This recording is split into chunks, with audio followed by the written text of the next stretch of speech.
Alright, Shalom Akim. First and foremost, before I begin this lesson, giving all praises, glory, and honor to Yahweh, Ba'ashem Yahushai, Ba'ashem Rechah HaKodash. Double honors go out to the apostles and elders, the great millstone who will teach well. Shalom wa barakim to you brothers and sisters out there. Alright, just a quick lesson. I'm really trying to condense this into about 10 to 12 minutes. Just kind of get this message out there. There's some interesting... So I was at work yesterday, and... we're able to listen to our phone, like with earbuds on the job. So I was listening to this Joe Rogan podcast with Elon Musk, and it said something interesting, which it could have just been just a speculation or a reasonable thing to say, dealing with I guess with illnesses, with as I say, pandemics and such. Okay? But knowing Elon Musk to the extent that we do, we know he's tapped into the left-hand side. All right, he definitely has rank within the elites, or some sort of, to some level of degree at least. So he's tapped into the left. All right? And by the left, I mean, the wicked, the Edomites, the Illuminati, the satanic, cult. That's what I mean by tapped into the left. But he had made an interesting statement which had reminded me of something that came out not too long ago, back during October around that time, and it was called catastrophic contagion. Okay? Which we didn't see it happen, like how it did last time, because we know with the CV it came out in February. But Esau's not always too predictable. He's wise and wicked as he shakes things up. Whether this specifically is going to happen or not, it might not be an illness that comes out again. It might be something different, a type of attack, kind of like 2011, or who knows how exactly he's going to further enroll in that NW, especially that CHIP. But we know that, of course, the economy is in shambles. Banks have collapsed. We see all these different food processing plants back about 6 months to a year ago that miraculously burned down. All the processing plants, and farm animals had died and perished. And now we're having all these chemical spills with trains and boats and such. It's not a coincidence. All right, the stage is being set. All right, so we got to make sure that we're watching. All right, so let me just quickly touch on this older one, which it says the Johns Hopkins Center for Health Security in partnership with the World Economic Forum, WEF, and the Bill and Melinda Gates Foundation hosted Event 201, a high-level pandemic exercise on October 18, 2019 in New York. The exercise illustrated, basically, it was just a simulation, but it was basically them telling you what was about to happen, all right? Because then, of course, that following February 2020, we know what happened. Okay, so Event 201, it says, simulates an outbreak of a novel zoonotic CV transmitted from bats to pigs to people, which it did start supposedly with bats. That was their story. Didn't mention pig. This isn't 100% accurate, on point with what it was, but it's, you can pick a couple things from it. All right, it was a few months before the actual event took place. They said, nobody really knew about Event 201. It's just kind of something that went undercover. Because I had got this from a brother back during that when that was happening. I think I got it soon after, or like later. And we're like, oh shit, that's I was like, damn, that's literally what happened. All right, so they said it started with bats, and it says it's the pathogen and the disease it caused are modeled largely on SARS. But it is more transmissible in the community setting by people with mild symptoms. All right, which we saw a lot. The symptom list was ridiculously long. Actually, it says it starts in pig farms in Brazil. All right, but up here it says transmitted from bats to pigs to people. It says when it starts to spread efficiently from person to person in the low-income, densely packed neighborhoods. Because remember, they were saying Jake was mostly susceptible to it. All right. It says there's no possibility of a juice being available in the first year. It says, since the whole human population is susceptible during the initial months, the cumulative number of cases increases exponentially, doubling every week, and as the cases and deaths accumulate, the economic and societal consequences become increasingly severe. The scenario ends at the 18-month point with 65 million deaths. It's beginning to slow down due to the decreasing number of susceptible people. Yeah. So that was basically the point of that. All right. Well, it says down here, although at first some countries are able to control it and continues to spread and be reintroduced, and eventually no country can maintain control. All right. So that was basically a rough, read of what that was. All right. So that came and went. We saw them basically put it out there and say, hey, we're about to do this. Nobody paid attention to it, and it came. All right, because that's one of the ways the devil works, really, which is with his witchcraft. He reveals it, subliminal messaging. But this wasn't even subliminal. This was just straight out front. All right, so that's it on that.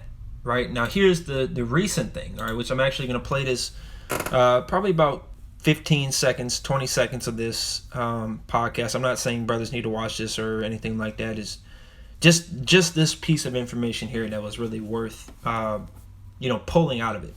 All right. Now, personally, I had watched the whole thing and I did like it.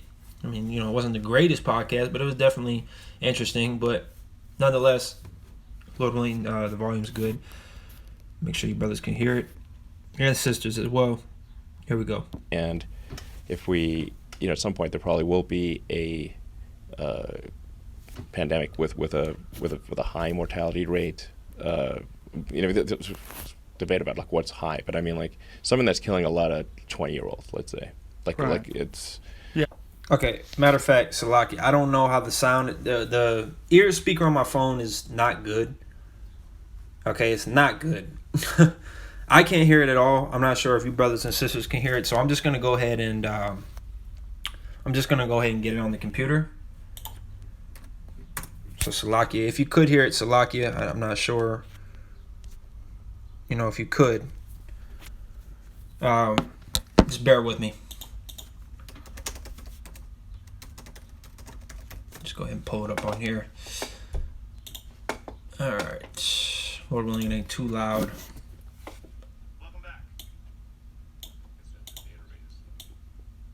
I think it was about 104 about. A 9-year-old boy, you think you'd care? I wouldn't give a fuck if I washed my hands. True. More resource bureaucracy. Okay, right here. And if we, at some point, there probably will be a pandemic with a high mortality rate. There's debate about like what's high, but I mean like something that's killing a lot of 20-year-olds, let's say, like it's. Yes. If you had like Ebola type of mortality, Spanish flu, something that attacks the immune systems of healthy people. Yeah. But it's like killing large numbers of young healthy people. That's define that as like a high mortality. Then this is at least practice for something like that. And I think there's given it's just a matter of time that there will be eventually some such pandemic.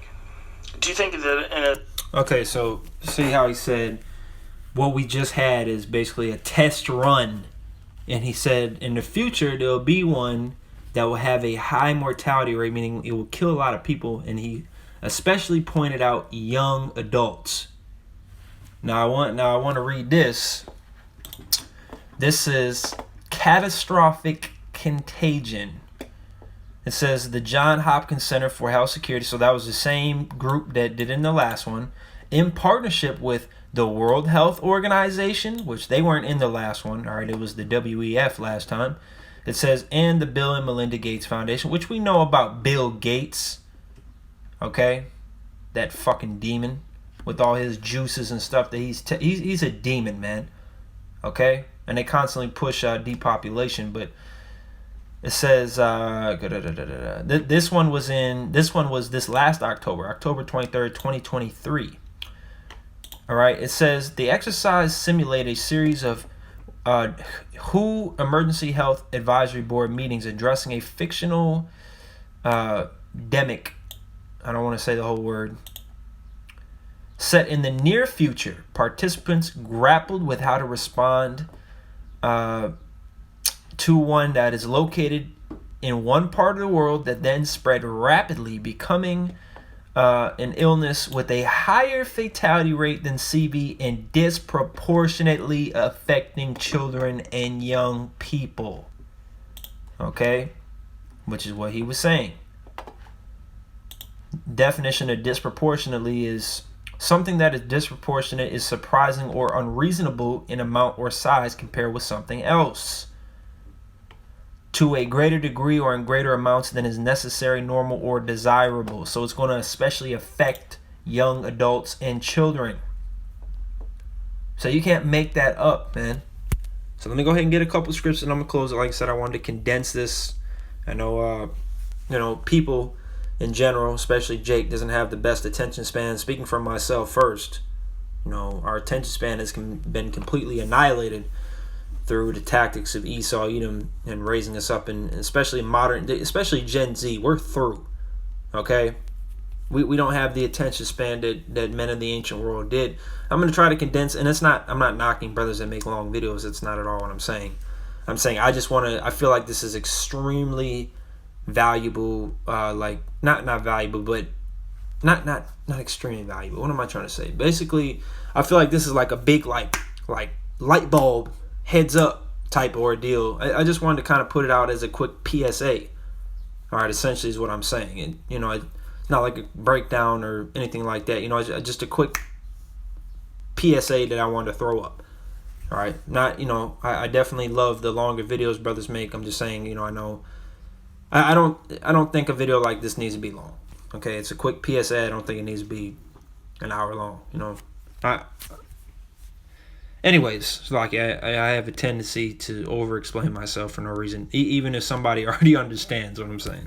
So, anyways, all right, 2 Corinthians 2:11. It says, least Satan should get an advantage of us, for we are not ignorant of his devices. We're not ignorant of what this devil does and what he's got going on. We know his tricks, all right? We're not going to fall for his foolery. So we can see it coming from a mile away. This man is setting the stage. All right, Jake doesn't understand chess.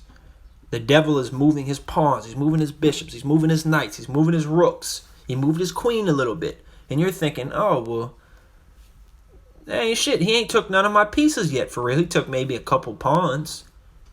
Yeah, but you need to pay attention to the board, not how many pieces he took.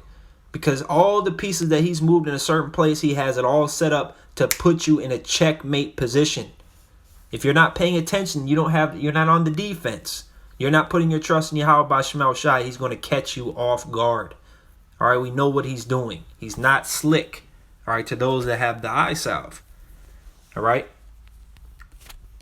Let me go ahead and get this 2 Ezra 16, because we're coming into a time that is absolutely terrible. The worst time to ever come upon the face of the earth. If you're not prepared for that, then it's not going to be good for you. All right, that's all I'm going to say. 2 Ezra 16 and 18. The beginning of sorrows and great mournings, the beginning of famine and great death, the beginning of wars and the power shall stand in fear, the beginning of evils. What shall I do when these evils shall come?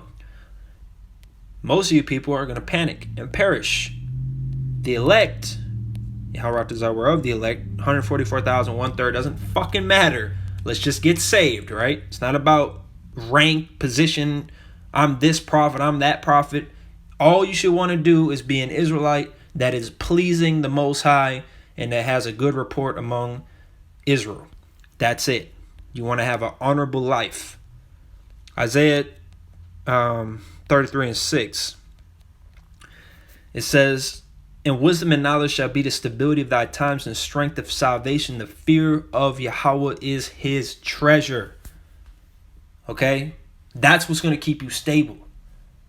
Which we learned, the different breakdowns and such, because it's absolutely necessary. We need to be apt to teach. And as part of growing in the spirit, you're supposed to be a student. You're supposed to be able to give every man an answer to his questions But the things that it's talking about in this that's going to keep you stable is the basic fundamentals of this truth, essentially your faith, fearing the Lord. You're putting your trust. You can think about, like it says in Romans 15:4, these things were written aforetime for our learning. You look back at the things that happened in the ancient world and you realize that it's not much different. There's certain scenarios that you're going to find yourself in. Oh, this prophet, that king, this priest, that warrior, he went through this, he went through that. How did he get out of it? Faith, faith, faith. Okay? Understanding the prophecies. We understand the sea hip's going to get rolled out. We understand we'll get thrown in prison. We might get beheaded. We understand there's going to be plagues. There's going to be pestilence. There's going to be thievery. There's going to be murder. There's going to be nuclear destruction. We understand all these things, so we're prepared. We know what we're looking for. And we know Yahweh Shemel Shai is the one bringing the plagues, so he's the only one that can bring us salvation.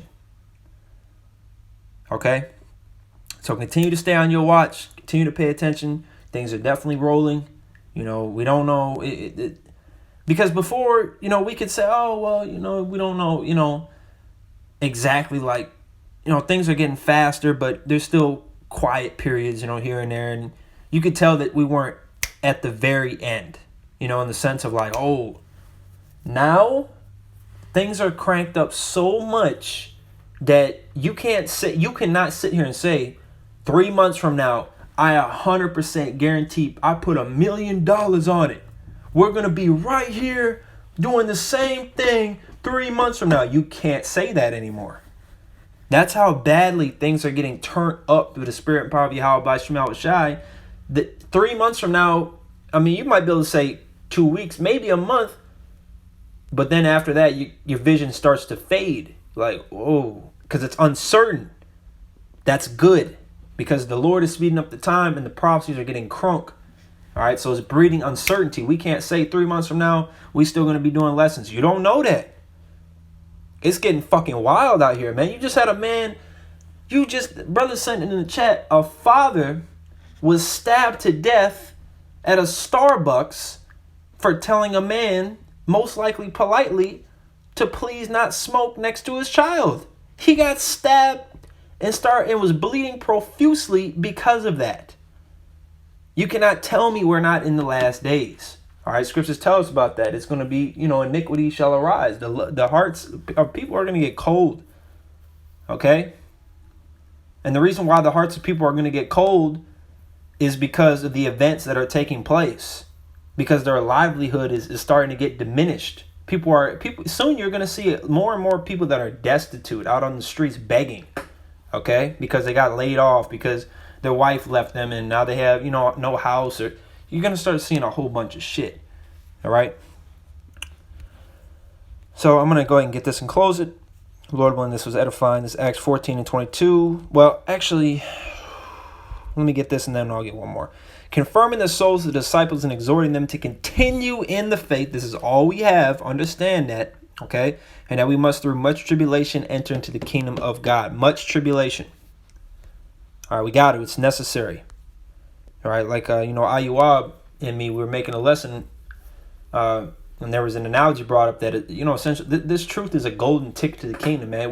We're bench pressing. There's a 5-pound plate on both sides, and we're bench pressing. All we got to do is 10 reps, and we're going to leave jacked. That's the equivalence of what we need to do to get to the kingdom. We barely need to do anything. The Lord is asking for a little portion of your day every day to serve him. And that's it. The Lord ain't asking you to read the whole book of Isaiah in a week. You see, the Lord ain't asking you to go hold 10-hour camps. The Lord ain't asking you to do 50 videos in a month. All right, just get your work done. Be hot on fire for your spirit, faith and effort. Romans 13:11, it says, "In that knowing the time, that now it is high time to wake out of out of sleep, for now is our salvation nearer than we believe." Shalom.